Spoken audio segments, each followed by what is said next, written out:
peço que você abra a sua Bíblia no capítulo 2 de Filipenses, versículos 5 a 11. Quero compartilhar brevemente a palavra do Senhor. A palavra do Senhor com a sua vida hoje, meu irmão. Esse texto ele vai falar sobre a obediência e a humildade de Cristo. Primeiro a sua humilhação, depois a sua obediência e também ele vai terminar com a sua exaltação.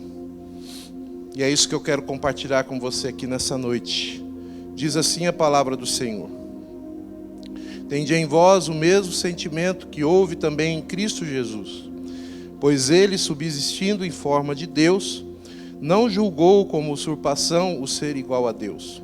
Antes a si mesmo se esvaziou, assumindo a forma de servo, tornando-se em semelhança de homens e reconhecido em figura humana. A si mesmo se humilhou, tornando-se obediente até a morte e morte de cruz. Pelo que também Deus o exaltou sobremaneira e lhe deu o nome que está acima de todo nome, para que ao nome de Jesus se dobre todo o joelho nos céus, na terra e debaixo da terra, e toda língua confesse que Jesus Cristo é Senhor, para a glória de Deus Pai. Amém? Queridos, a carta de Filipenses, uma carta escrita da prisão. Filipenses talvez seja a carta onde nós extraímos o maior número de sermões. Com certeza os pregadores gostam muito de pregar nessa carta, por causa dos seus ensinamentos, por conta da alegria dessa carta do apóstolo Paulo para com os filipenses. Filipos era uma cidade formada por soldados romanos aposentados, e ali a palavra de Deus chegou, e o apóstolo Paulo tem muita alegria com essa igreja, com essa cidade, com essa igreja que acolheu o evangelho e se tornou uma igreja muito amiga do apóstolo Paulo, uma igreja muito elogiada, tanto que a alegria do apóstolo Paulo ela é tão grande com a igreja de Filipos, com a igreja dos filipenses, que ele cita a palavra alegria mais de 16 vezes na carta. Ele fala de alegria, da saudade que ele tinha daquele povo, daquelas pessoas. Ele fala do sentimento de gratidão a Deus que ele tinha por aquela igreja, a igreja dos filipenses. Mas é claro, meus amados irmãos, que aquela igreja, como todas as igrejas na face da terra, em todos os tempos, também era uma igreja que tinha alguns problemas. Um pouco mais à frente, no capítulo 4, você vai perceber que havia problemas com a liderança feminina na igreja. Elas não estavam concordando, elas não estavam tendo divergências, tá? Provavelmente porque uma ou outra não estava querendo abrir mão de alguma coisa. E o apóstolo Paulo ele é muito sutil, ele é muito inteligente nas suas colocações. E o apóstolo Paulo, ele insere no capítulo 2, versículos de 5 a 11, um hino chamado de hino cristológico. E para já começar a falar com a igreja, na carta, ele insere esse hino justamente para falar a respeito de coisas importantes que a igreja deveria aprender, com relação ao amor, com relação à obediência, com relação à humildade. E ele então, ele coloca esse hino. É como se ele escrevesse uma carta em forma de música. No meio da carta ele coloca um hino. Ele coloca o chamado hino cristológico, que a igreja já cantava nessa época. E que tinha uma letra belíssima e que falava a respeito de coisas importantes do nosso Senhor Jesus Cristo, de características importantes do nosso Senhor e Salvador Jesus Cristo. Falava a respeito do caráter de Cristo, de coisas que eram típicas da pessoa de nosso Senhor e Salvador Jesus Cristo. Ele insere esse hino maravilhoso de Filipenses capítulo 5, até o versículo 11. É importante nós entendermos que Paulo ele estava escrevendo essa carta de uma prisão domiciliar em Roma. Não era a prisão a qual ele escreveu para Timóteo, a prisão onde ele acabou sendo ali martirizado, não era aquela prisão, mas era uma prisão onde ele tinha alguma liberdade de ir e vir, porém ele era sempre cercado ali pela guarda pretoriana, e a Bíblia e o próprio texto, a própria carta de Filipenses vai mostrar que ele tinha alguma liberdade de pregar para essas pessoas. De forma que Paulo ele está escrevendo também de um ambiente hostil ao Evangelho. Ele está escrevendo com a intenção de também mostrar que ele estava sendo de alguma forma perseguido. E que a igreja precisava entender que no exemplo dele, no exemplo de Jesus Cristo, ela precisava caminhar e ela precisava prosseguir no seu testemunho. A igreja de Filipos realmente, queridos, era uma igreja muito amada do apóstolo Paulo. Mas é claro que tinha problemas, como eu acabei de falar. E eu gostaria de compartilhar com vocês dessas características de Jesus Cristo que o apóstolo Paulo cita e coloca nesse hino aqui, quando ele insere esse hino cristológico na carta, onde ele vai mostrar o que era mais importante para a igreja naquele momento. O que era mais importante para a vida da igreja. Que características do nosso Senhor Jesus Cristo que nós devíamos imitar.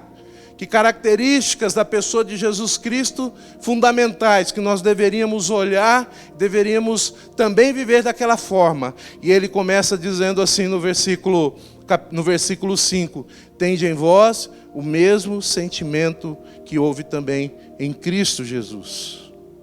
O mesmo sentimento, só que é claro, o apóstolo Paulo aqui ele não está falando de sentir apenas. O apóstolo Paulo aqui não está falando de sentir um arrepio. O apóstolo Paulo não está falando de coisas subjetivas. O apóstolo Paulo ele está falando aqui de atitude. E o original dessa carta, no original dessa palavra tende em vós a mesma atitude de Jesus Cristo. Não é sentimento, não é sentir, é atitude. É atitude. Quais são as atitudes? Qual é a atitude que Cristo teve, que nós também devemos ter? E ele diz, tende em vós a mesma atitude. Que atitude é essa? Que característica é essa da pessoa de Jesus Cristo? O que ele fez? Qual foi o ato de Jesus Cristo que nós devemos sempre ter em mente no nosso coração e na nossa mente, ter como atitude também, para nós agirmos como igreja de Jesus Cristo. E ele então diz assim, olha, quais são as atitudes de Jesus Cristo? A partir do versículo 6.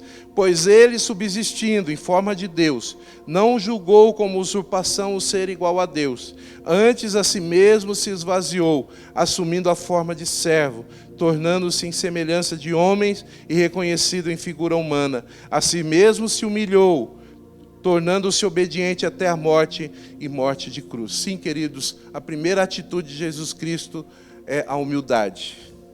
Eu sei que nós já falamos muito aqui, já ouvimos muito a respeito disso. Principalmente quando o pastor aqui pregou sobre o lava-pés. Essa característica da humildade de Jesus Cristo. Mas aqui nesse hino cristológico, o apóstolo Paulo está preocupado em mostrar para a igreja que a igreja deve caminhar em humildade. A igreja deve ser uma igreja que não cede à arrogância. A igreja perseguida, a igreja que sofria com muitas coisas, a igreja que sofria com muitas perseguições e também tanto de fora quanto de dentro, que é muito comum nas igrejas que o apóstolo Paulo, para a qual ele escreve. Deveria copiar o Senhor Jesus Cristo na sua humildade. Na sua humildade. Justamente ele mostrando que a igreja precisava entender isso, porque com certeza, ali naquela igreja, isso era necessário, estava sendo necessário essa exortação. A igreja precisava aprender um pouco mais disso. E queridos, eu quero dizer uma coisa para você. Se tem algo que nós devemos aprender, é humildade. É humildade. O apóstolo usa do ato de maior humilhação da pessoa de Jesus Cristo. O fato dele ter se tornado homem. O Deus Todo-Poderoso se tornou homem. O Deus Todo-Poderoso, e não somente se tornou um de nós, mas ele assumiu a forma de servo. A forma de servo. Já seria demais, queridos, já seria maravilhoso, espetacular para o nosso ensinamento o fato do Deus Todo-Poderoso, Criador dos céus e da terra, o Rei dos reis e Senhor dos senhores, ter se tornado um homem. As outras religiões não entendem isso. As outras religiões não conseguem conceber isso. Como que um Deus pode se tornar um homem com pecado? Numa situação de humilhação, apesar de Cristo não ter pecado, mas numa situação de humilhação. Como que o ser humano, como que Deus pode ter se tornado um ser humano?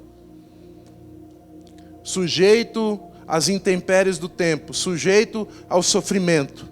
É nesse sentido que é a sua humilhação. É nesse sentido que é a sua humilhação. Depois eu vou falar dessa questão do pecado, porque Jesus Cristo ele se tornou o maior pecador sem nunca ter pecado. É nesse sentido que é a sua humilhação. Na sua humilhação, Jesus Cristo se tornou o maior pecador de todos os tempos, sem nunca ter pecado. Sabe por quê? Porque os nossos pecados estavam sobre ele. Nesse sentido, os nossos pecados estavam sobre Jesus, sem que ele mesmo nunca tenha cometido pecado. Essa foi a maior humilhação de Jesus Cristo, ter recebido em si pecados que não eram dele. Sim, queridos, Jesus se humilhou. Ele se tornou primeiramente um homem, sujeito a passar fome, sujeito a sentir frio. E as outras religiões não entendem como um Deus pode estar sujeito a isso. É por isso que o cristianismo ele é tão revolucionário. É por isso que o cristianismo ele é tão diferente das outras religiões. É por isso que o cristianismo, seu José, ele não é apenas mais uma religião, mas ele é o verdadeiro caminho. Amém? Sim, queridos, Jesus Cristo foi aquele que abriu mão da sua glória para assumir a forma de um homem, de um ser humano. Ele a si mesmo se esvaziou. Ele abriu mão de si mesmo. E não somente isso, mas se tornou servo de todos nós. Quando Jesus ele vem e realiza o seu ministério em todo tempo, ele serve. Quando Jesus ele morre numa cruz, ele está servindo a nós como igreja dele. Quando Jesus ele morre numa cruz, ele está assumindo a sua forma de servo. E isso é um exemplo para todos nós, queridos. E o que nós podemos aprender nesses dias de tanta arrogância, onde as pessoas, elas entendem que são tudo. Esse é um ensinamento muito importante, onde existe muita arrogância, queridos. Onde existe tanto nariz empinado, não é verdade? Onde as pessoas, elas querem ser muito mais do que elas são. Humildade é algo muito raro nos nossos dias, amados. Humildade é muito raro. E o cristianismo, querido, é a religião da humildade. O cristianismo é o caminho da humildade, da humilhação. Sim, queridos, para sermos verdadeiramente cristãos, nós devemos abrir mãos de nós mesmos para que Jesus cresça em nós. E assim como Jesus se esvaziou, o cristianismo, a fé cristã, é aquela fé que se esvazia de si mesmo. Não tem como seguir a Jesus cheio de si. Não tem como seguir a Jesus cheio de si mesmo, cheio da sua própria arrogância, cheio de vontades. Não assim, não tem como seguir a Jesus dessa forma. Pelo contrário, o Senhor Jesus Cristo, especialmente ali no Sermão do Monte, ele diz assim: bem-aventurados os pobres de espírito. Pobres de espírito, aqueles que se fazem pobres, porque deles é o reino dos céus.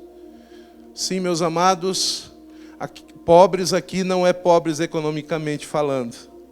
Provavelmente, se você for ler algum autor da teologia da libertação, ele vai tentar interpretar esse texto como sendo pobreza econômica, pobreza em nível financeiro. Mas jamais a palavra de Deus quis utilizar esse termo pobre com esse fim. Pobre aqui é bem-aventurado aquele que se esvazia. Bem-aventurado é aquele que olha para si mesmo e se vê como nada. Bem-aventurado é aquele que olha para si mesmo e se vê totalmente dependente.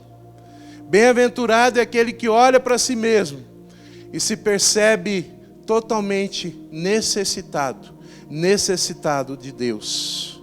E então, quando nós nos percebemos dessa forma, quando nós descemos do pedestal da nossa arrogância, quando nós nos humilhamos diante de Deus, então o Senhor vem e nos enche dele.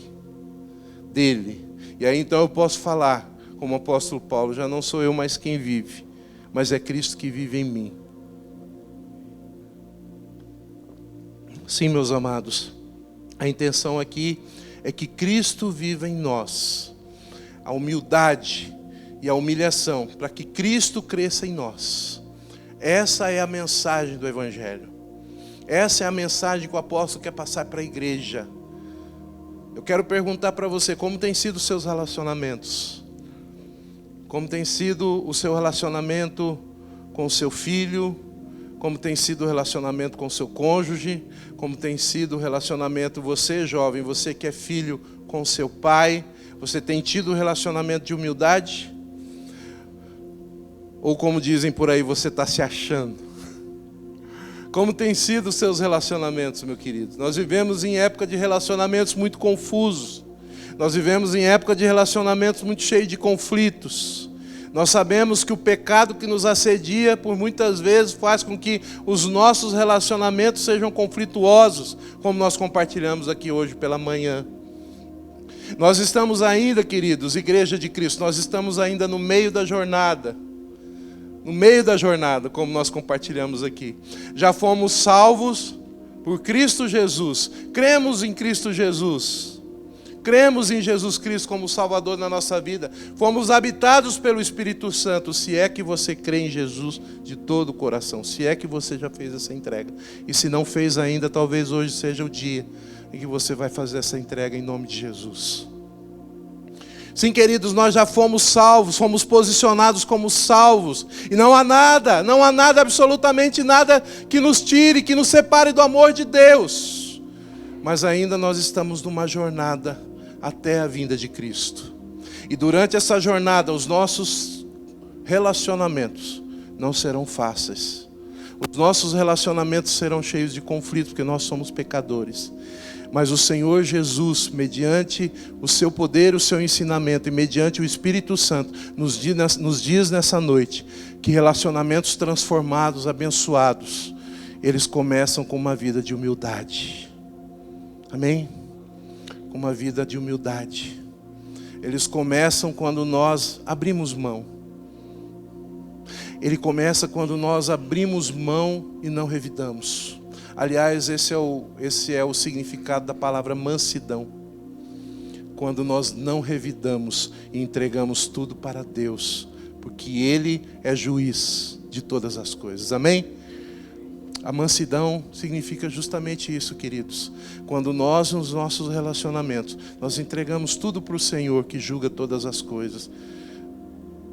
E nós nos humilhamos muitas vezes. E até sofremos o dano num relacionamento, para que Deus seja glorificado. Pedimos perdão, reconhecemos os nossos erros. Muitas vezes temos que passar por tantas coisas, não é? Para chegar a esse momento, pisar no nosso ego, jogar fora aquele ego muitas vezes tão inflado. Eu não, eu fui ferido na minha honra. E muitas vezes nós temos que passar por cima de tudo isso, queridos, para pedir perdão, não é verdade? Reconhecer que erramos. E para isso nós precisamos de olhar para Jesus e ver como Ele se humilhou. Para isso nós precisamos nos humilhar também. Os nossos relacionamentos cheios de conflitos, eles podem ter esperança nessa jornada, quando nós lembramos de quem é Jesus Cristo e do seu ato de humildade em nosso favor. Lembre-se do que Ele fez por você, meu querido. Lembre-se da sua humilhação. Lembre-se do que Ele se esvaziou em seu favor. Lembre-se do que Ele deixou em seu favor. Ele deixou a sua glória. Lembre-se que Ele, sendo Deus, sofreu todo tipo de humilhação. E foi esbofeteado. E foi achingalhado. E foi machucado. Tudo isso na sua humilhação. Tudo isso faz parte do caminho da humilhação de Jesus Cristo. E tudo isso aqui, o apóstolo Paulo coloca para que nós nos lembremos de que nós precisamos imitá-lo na sua atitude. Amém? Que nós devemos ser humildes. Os relacionamentos transformados, queridos, eles só serão transformados quando nós aprendermos o caminho da humildade de Jesus Cristo. Esvaziando-nos de nós mesmos, para que Cristo cresça em nós. E aí então nós vamos pedir perdão. E aí então nós vamos perdoar. Aí então nós vamos consertar. Aí então, em vez de construir muros entre nós, nós vamos construir pontes. Pontes, queridos, que glorificam o nosso Deus. Ao invés de construir muros da vergonha, nós vamos construir pontes de amor. Esse ano, no final do ano, lá em novembro, vai fazer 30 anos que caiu o muro de Berlim. Lembra do muro de Berlim? 30 anos vai fazer, sabia? 30 anos desse ato tão importante na história da humanidade. 30 anos. E sabe como é que era o nome, qual que era o apelido desse muro? Quem se lembra? Muro da vergonha, Miriam, exatamente isso. Muro da vergonha por quê? Porque separou uma nação. Por causa de problemas de ideologia política, problemas econômicos. Eu sei que é muito mais profundo do que isso. Nós precisamos analisar a história na profundidade da história. Nós precisamos entender o que aconteceu ali. Mas num sentido muito resumido, a grande verdade é que aquele muro talvez tenha sido assim como o Holocausto e os campos de concentração. Aquele muro talvez seja um dos monumentos mais vergonhosos da história da humanidade, de como o ser humano ele é arrogante. A ponto de uma mesma nação dividida. Nós temos que tomar muito cuidado no nosso país, viu, irmãos? Nosso país está muito polarizado. Nosso país está muito dividido. Nós devemos orar pelo nosso país, para que haja paz. Para que haja paz. Claro que nós queremos que o nosso país seja consertado e encontre seu caminho. Mas nós precisamos também fazer isso buscando a paz, na humildade, não é verdade? Mas naquele momento, aquele muro que separou a Alemanha, que hoje é única, né? É uma Alemanha unida. Mas naquele momento era a Alemanha Oriental e a Alemanha Ocidental. O mesmo povo separado por um muro. De um lado um regime capitalista, do outro lado um regime socialista. Mas precisava, tudo bem, divergências temos todas, mas precisava construir um muro para separar as pessoas. E quantas pessoas morreram, quantas famílias foram separadas ali, queridos. Quantas lágrimas foram derramadas. E muitas vezes a gente também constrói muros por causa da nossa arrogância. A gente constrói muros nos nossos relacionamentos por causa da nossa arrogância. Porque nós precisamos aprender com Cristo o caminho da humildade. Amém? Em segundo lugar, eu quero falar sobre o caminho da obediência de Jesus Cristo. O texto, aqui no versículo 8, diz assim: a si mesmo se humilhou, tornando-se obediente até a morte, e a morte de cruz. Pelo que também Deus o exaltou sobremaneira e lhe deu o nome que está acima de todo nome. Mas antes da exaltação, meus queridos, houve cruz. Houve cruz. Antes da exaltação houve obediência. Depois da humilhação, depois do caminho da humildade, Cristo nos mostra o caminho da obediência. Esse texto é um texto muito fácil de entender quando você olha para ele. Ele fala de humildade, de obediência e de Deus exaltando aquele que é obediente, que é o seu filho. Mas, queridos, aqui está algo muito profundo, a obediência de Jesus Cristo. Se a humilhação já é um grande ensinamento para nós, a obediência de Jesus Cristo também. Nós precisamos ser mais obedientes. Nós precisamos ser mais perseverantes. Nós precisamos ser mais constantes na nossa fé, queridos. Em outro texto, na semana passada, aos Tessalonicenses, o apóstolo Paulo diz: olha, o Senhor os conduz ao amor de Deus e à constância de Cristo. E constância, e nesse texto, a constância, a perseverança e a obediência, elas caminham muito juntas, tá? Elas caminham juntas.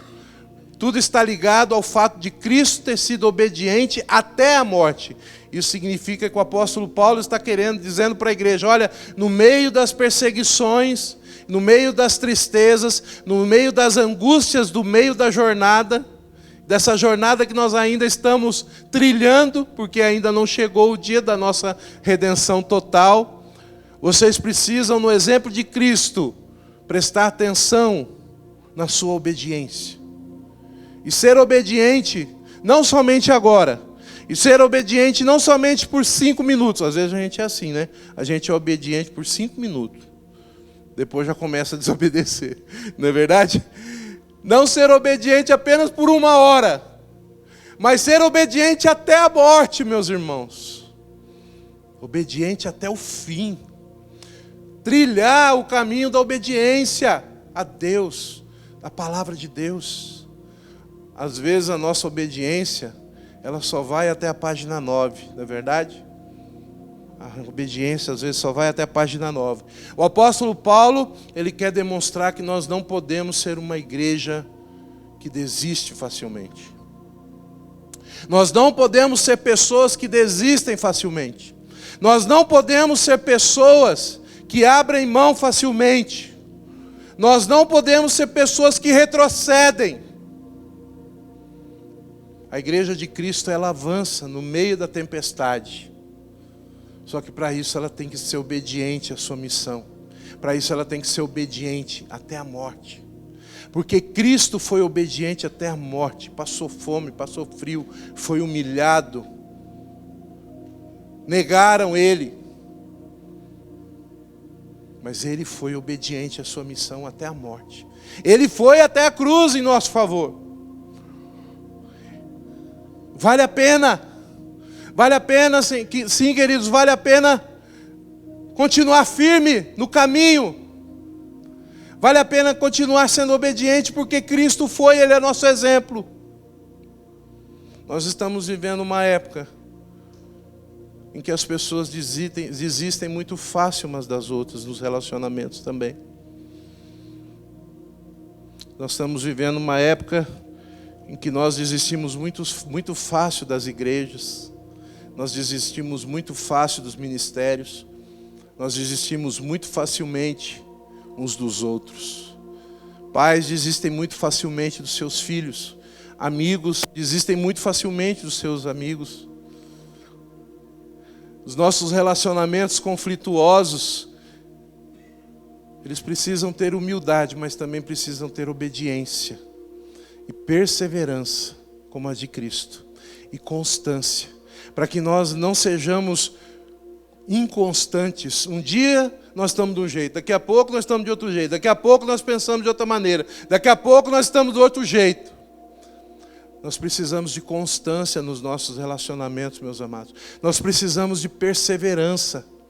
No meio da jornada vamos ter muitas dificuldades, vamos precisar perdoar, vamos ver muitas coisas que nos desagradam, vamos ficar chateados. Mas nós precisamos perseverar nos nossos relacionamentos, porque Cristo perseverou em nosso favor. Cristo foi obediente até a morte. Já pensou se Cristo tivesse desistido? Nós não estaríamos aqui hoje como igreja.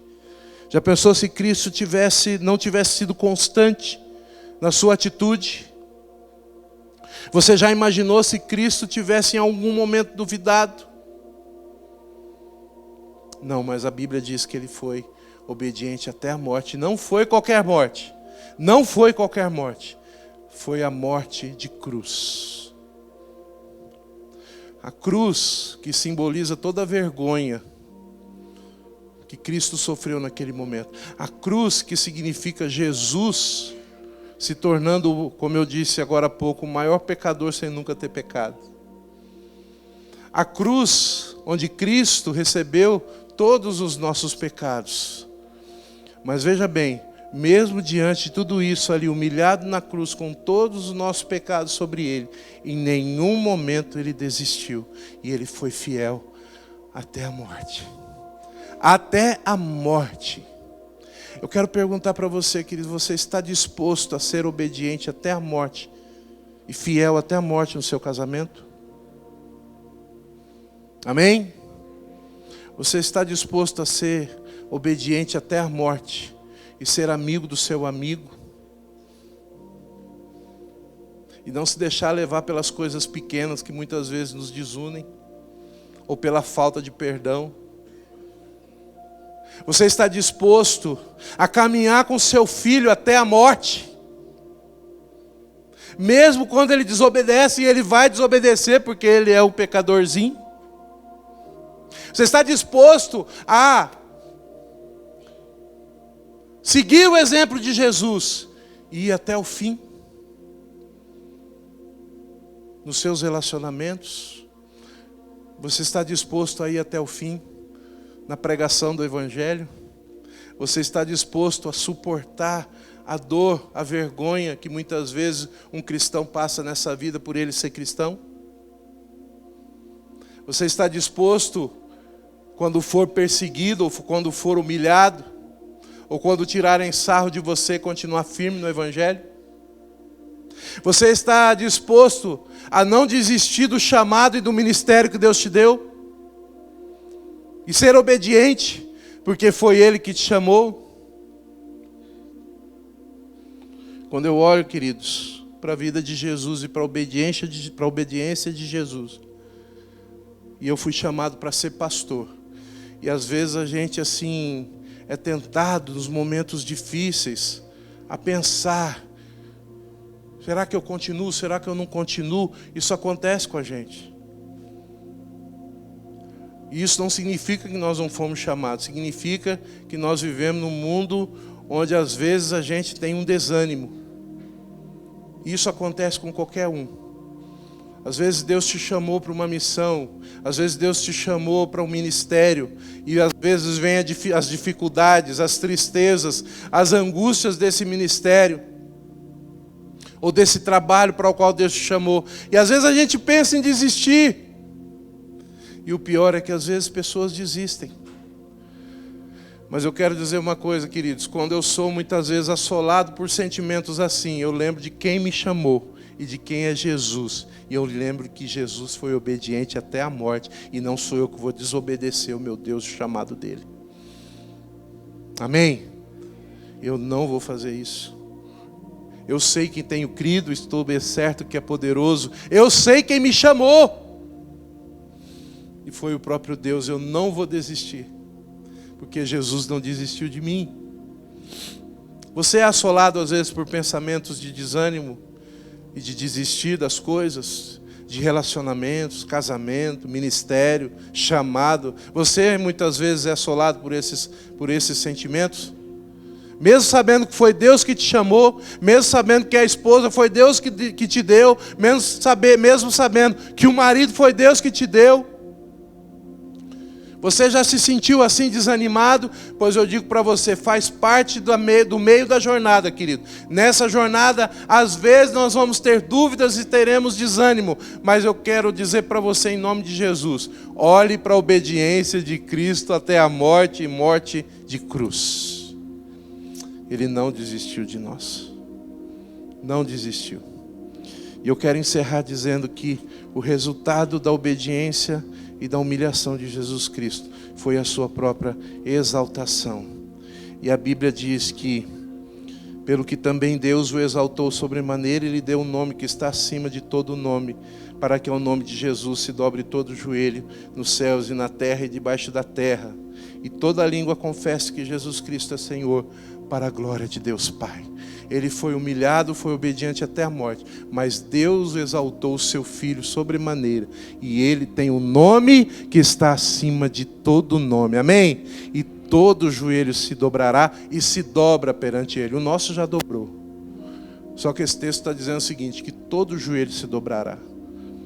É claro que aqui não está falando dos crentes. Os crentes já dobraram o seu joelho, já se humilharam diante de Deus. Mas naquele dia em que Jesus voltar, todo olho verá e todo joelho se dobrará diante dele. Até aqueles que não creram nele. Mas aí já vai ser tarde demais. Mas ele vai dobrar o joelho e ele vai dizer: verdadeiramente, os crentes estavam certos. Jesus é Senhor. Verdadeiramente, eu não ouvi o Evangelho, eu não dei atenção para aquelas pregações que diziam que Jesus é Senhor. Mas ele vai olhar o Senhor vindo em toda a glória, e o seu joelho vai dobrar, e ele vai reconhecer que ele é Senhor.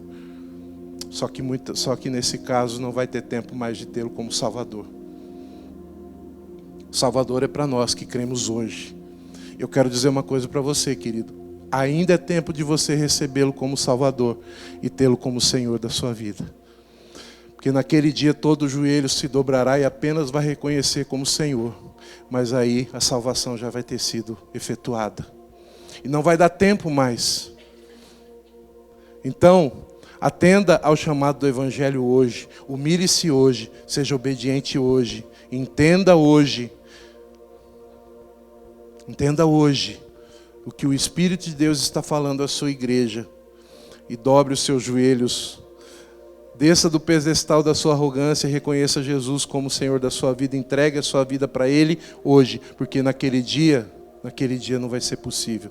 Sim, e é sobre esse dia que está falando aqui. Que um dia todo joelho se dobrará e toda língua confessará que Jesus Cristo é Senhor. E tudo isso para a glória de Deus Pai. Aquele que se humilhou foi obediente até a morte, mas Deus o exaltou. E o que acontece com Cristo, acontece conosco, aquele que se humilha. O que acontece com Cristo, acontece conosco. Porque assim como Cristo também foi exaltado, um dia, quando Jesus voltar, a igreja também subirá e estará com o Senhor, exaltada. E seguirá o seu Senhor. Você não vai ser exaltado agora, meu querido. Apesar de muitas vezes nós termos vitórias aqui nessa terra. Mas esse ainda não é o tempo da nossa exaltação. Muitas vezes algumas pessoas leem esse texto. Falam, não, mas eu vou humilhar porque Deus vai me exaltar agora.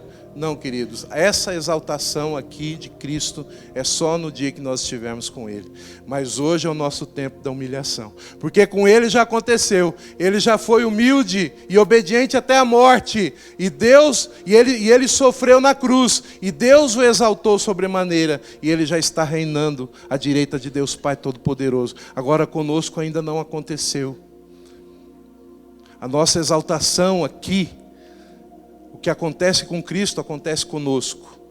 E nós devemos segui-lo na sua atitude, de sermos humildes e de sermos obedientes. E Deus naquele dia nos exaltará, e nós estaremos com Ele eternamente. Amém? Essa é a promessa do nosso Deus. Mas nesse tempo agora que se chama hoje, é tempo de humilhação e de obediência, seguindo o exemplo e a atitude de Jesus Cristo. Amém? Que assim seja com a sua vida e que assim seja com a minha vida, em nome de Jesus. Amém. Amém.